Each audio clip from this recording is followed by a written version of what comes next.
When a flower doesn't bloom, you fix the environment in which it grows, not the flower. You're the flower. You're the flower. There's nothing wrong with you.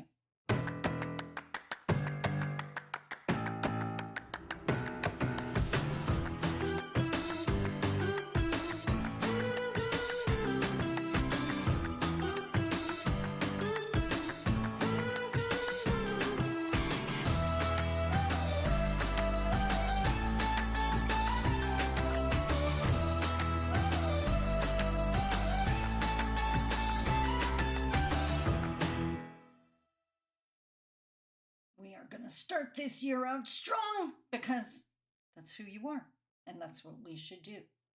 Hi, everybody. My name is Sandy Boucher, and I have dedicated the last 15 years of my life to Indigenous Canadian reconciliation. And if you followed my work at all, you know I often use the feather as a metaphor, the two sides, because I believe there are two very distinct sides to Indigenous Canadian reconciliation. On the Canadian side, I spend a lot of time working with Canadian employers. They're suffering with low capacity. They have positions they need to fill. There are Indigenous people that need jobs, but without the appropriate guidance and understanding of the challenges an Indigenous employee may bring to the table, they have no idea how to support these employees, and they're literally paying the price with low retention rates, advertising, hiring, training.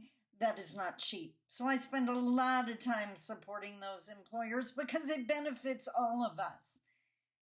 But I spend a fair amount of time on the Indigenous side too, because Indigenous people living within Canadian borders are marginalized people. And before you jump down my throat, that is not an excuse. That is problem solving. The first step to solving a problem is identifying the problem. We are marginalized people. That is not an excuse for failure. That is the roadmap. That's where you start. Because guess what? If you're marginalized, no one's coming to save you. And yes, it would be great if Canada could stop marginalizing us. But just like a person who has been the victim of intimate partner violence, your healing is not dependent on them smartening up. The empowerment of Indigenous people rests with us, and I say that with total confidence because that's my journey. I've done the poverty. I've done the violence. I'm a 10-year domestic abuse survivor. I have sold furniture to feed my kids. I have eaten once every 3 days by choice because there was no other option. I had to make the food stretch that far.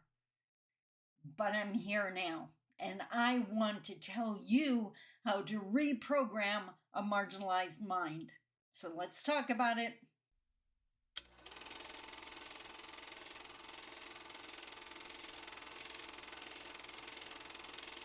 Bonjour, Mishko Paganon, Quain Adishnakas Mundo Dam. Hi, everybody. My name is Sandy Boucher. I'm Red Thunderbolt Woman of the Loon Clan, a proud member of Seine River First Nation in Treaty 3 territory in Northern Ontario. And as I mentioned in the opening, this is what I do. This is what I do for a living.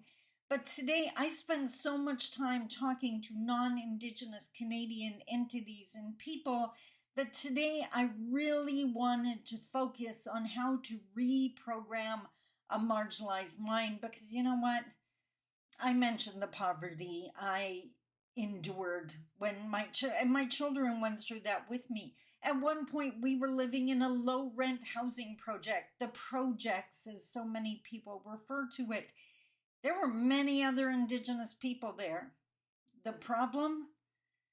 If they went deep down inside, a good portion of them believed that's where they belonged, that's where they were meant to be, that they were never meant to be successful in society. And it's that internalized oppression that holds so many of us back. So that's what I wanted to talk about today. And yes, I have notes on my handy dandy phone. So, by the way, what were you doing at 7 a.m. this morning? I know what I was doing. I was thinking of you and coming up with the idea for this video. I'm totally okay with that. So, let's talk about what a marginalized brain is first. What kind of things is the voice in your head saying to you if you have a marginalized brain? And by the way, Indigenous people are not the only marginalized people. Newcomers, LGBTQ, QIP+, 2S, LGBTQIAP+, Black, South Asians, I think I said newcomers, women in general. There are so many marginalized groups, so you may identify with this, which means the solutions will be able to help you. By the way, if you know someone who could use this information, please share it with them. Subscribe to my channel while you're at it too, because I got a lot of good stuff to share with you this year. Okay, so what does the marginalized brain say to you? The voice in your head is saying, you can't do that. I'm not going to apply for that job. They're never going to hire me. No one who looks like me works there. I could never apply to go to college or university. There's no way I'm going to graduate. There's no way I could tell the boss that I don't understand. There's no way I could bid for that other position. I'm not qualified enough for that. They're never going to hire me. And just because I've got a whole bunch of degrees doesn't mean I can do it. Do you recognize it? Very limiting, very debilitating, and it's real. Now, first thing, the voice in your head is not telling you the truth. The voice in your head is echoing the messages of your environment. Remember my favorite quote? When a flower doesn't bloom, you fix the environment in which it grows, not the flower. You're the flower. You're the flower.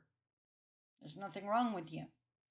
The voice in your head is saying those things. That's because of the environment you're trying to grow in. And I have said it 100 times. Indigenous people living within Canadian borders are flowers trying to grow in soil doused in gasoline. The answer? Find better soil. Soil. In this case, we're going to create better soil. But keep in mind that down on yourself, that negativity, that low self-confidence, none of that is your fault. That is a condition of the environment. That's the environment that's talking to you.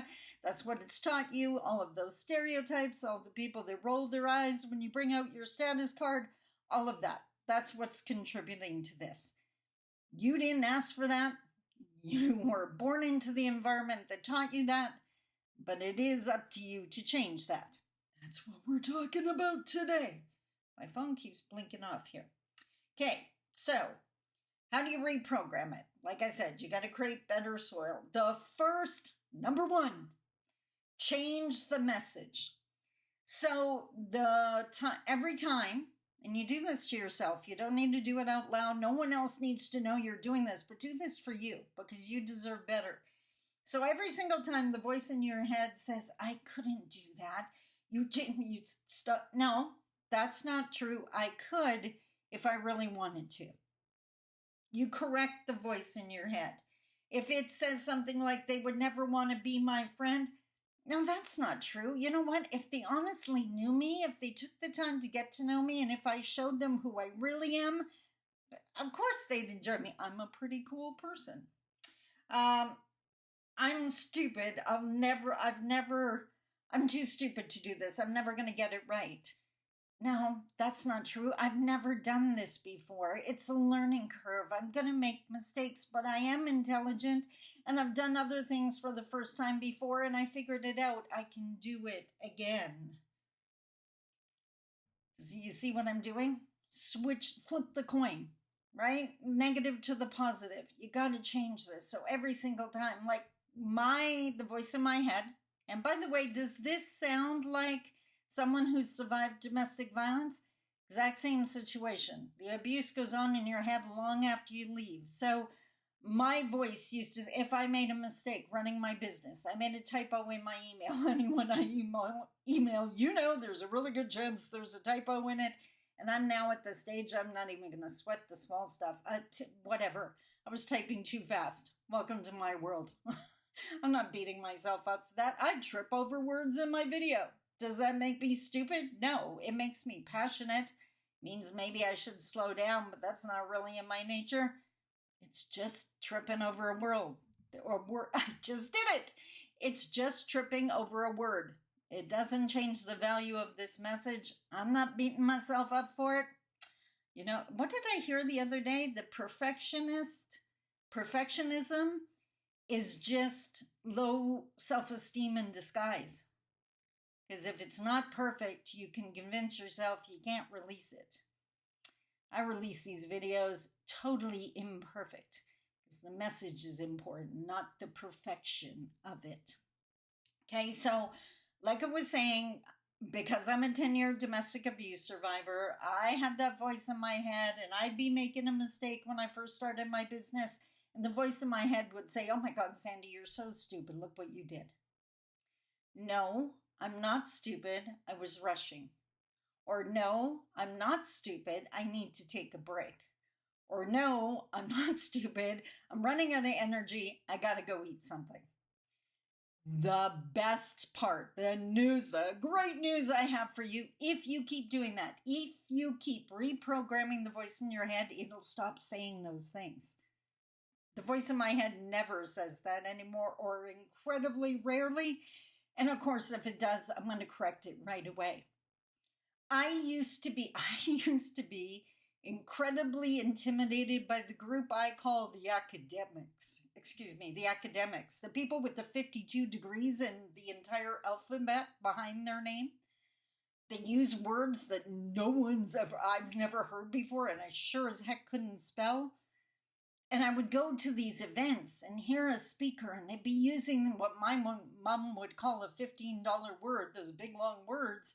And I would feel so stupid. I was convinced I was the only person in the room that didn't understand the question or didn't understand that word. Until I finally realized not understanding that word has absolutely nothing to do with my intelligence and everything to do with my experience. If I've never heard the word before, never seen it, never read it, how could I possibly know what it means? That's kind of an unrealistic bar to set, so I became that person who does put up their hand in an event and ask, I'm sorry, excuse me, do you mind explaining that word? I had never heard it before. You'd be surprised how many people cannot explain the words they use. So change the message, change the programming. Just as important, I hope and pray that you're in an environment, and now I'm talking about the people in your world, that the people in your world are encouraging you. But there's a really good chance maybe they're not, or maybe not all of them. So you got to balance the feather. My niece used to tease me about this all the time because she'd go on Facebook and type, oh my God, I'm so stupid or something like that. And I would swoop in as fast as possible and say, no, you're not. You're intelligent. You're amazing. You're an asset, whatever. And she would just giggle, Auntie, I was just kidding. Calm down. Our teaching says your spirit heard the negative. It has to hear the positive or else it's going to believe the negative is true. Now you're doing the programming of yourself. So don't do that. That's why you got to change the message in your head. And the second step is to change the message you receive. Feed your brain encouragement. So I got a long list here. If you've followed my work for any length of time, you know I'm a huge Ed Mylett fan. I actually watch 30 minutes from one of his podcast episodes every morning on my treadmill. It's awesome. Before I found Ed Mylett because of Brendan Burchard, who is the creator of Growth Day and the Growth Day app. I'm not endorsed. I don't have an affiliate deal. I just listen to Growth Day every single day. I do the journal prompts. I used to do the scoring. Don't do that anymore. I'm definitely taking some of the courses. And most importantly, I listen to the Daily Fire. There's a little audio message that Brendan records for us every single morning. I listen to that on my treadmill first, and then I watch the Ed Mylett video. So think about it.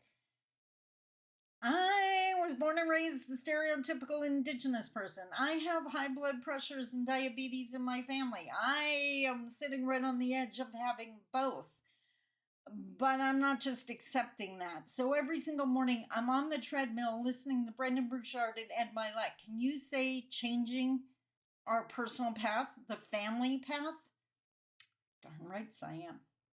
Who else? Oh, you know what? Long before Brendan Burchard, before Brendan Burchard, I was a huge fan of Mel Abraham. If you're a detail-oriented person, Mel by profession is a CPA. He's an accountant, so you're going to love his frameworks, very detailed.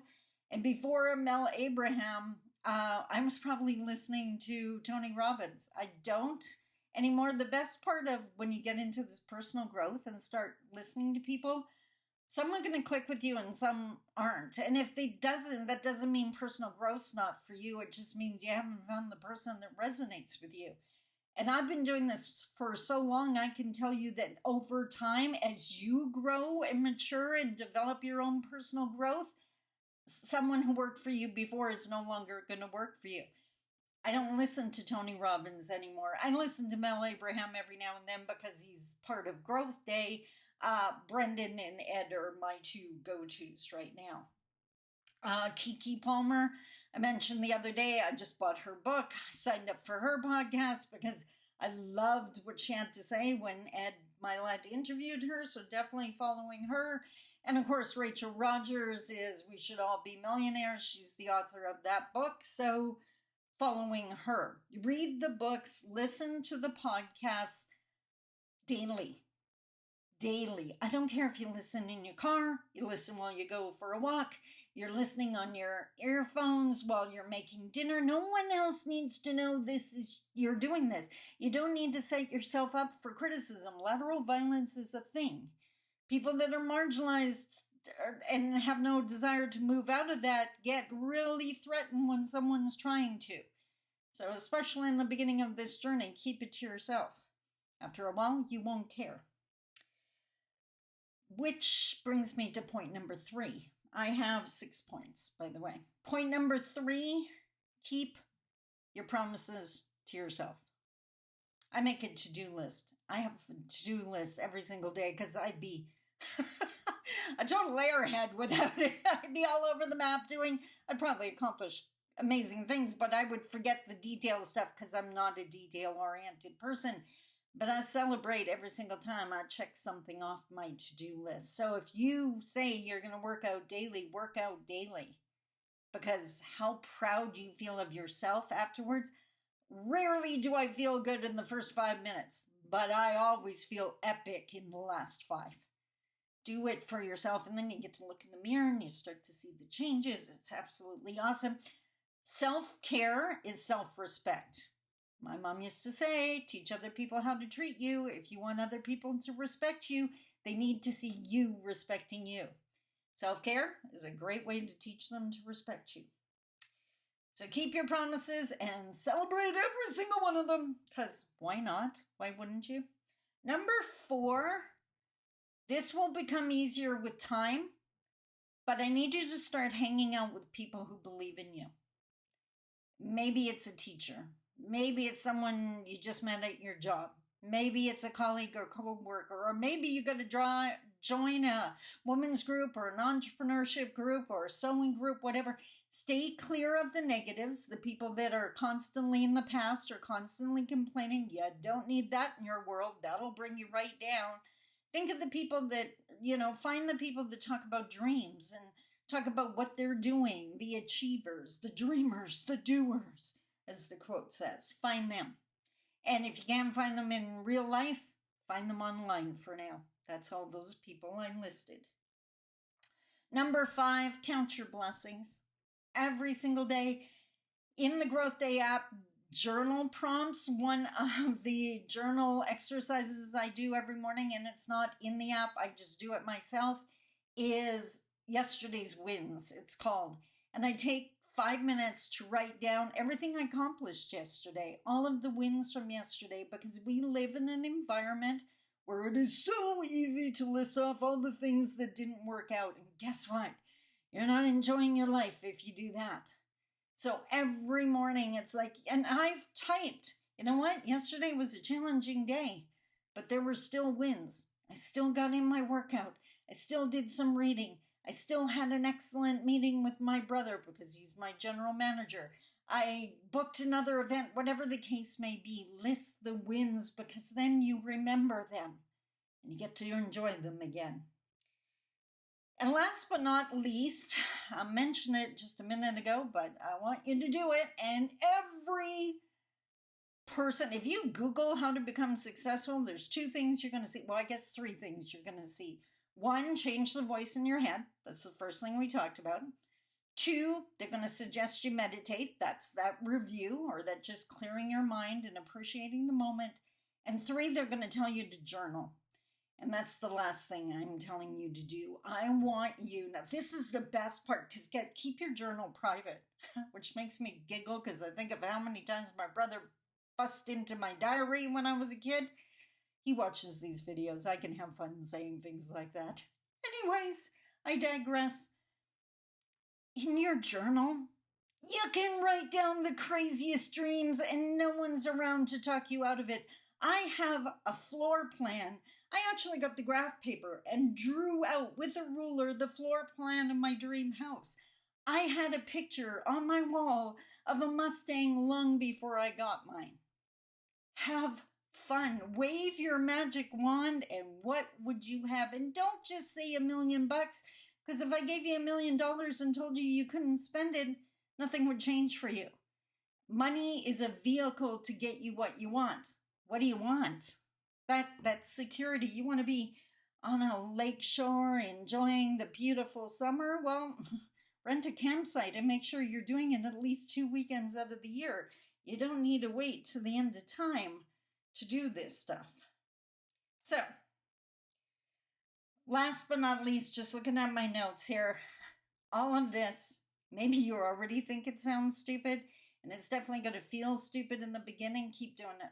Keep doing it because your spirit is listening, and suddenly it's going to get easier to believe that you can do these things. Believe in you privately, even if no one else in the world does. In other words, find those online in real life, the ones who don't believe the stereotypes about you.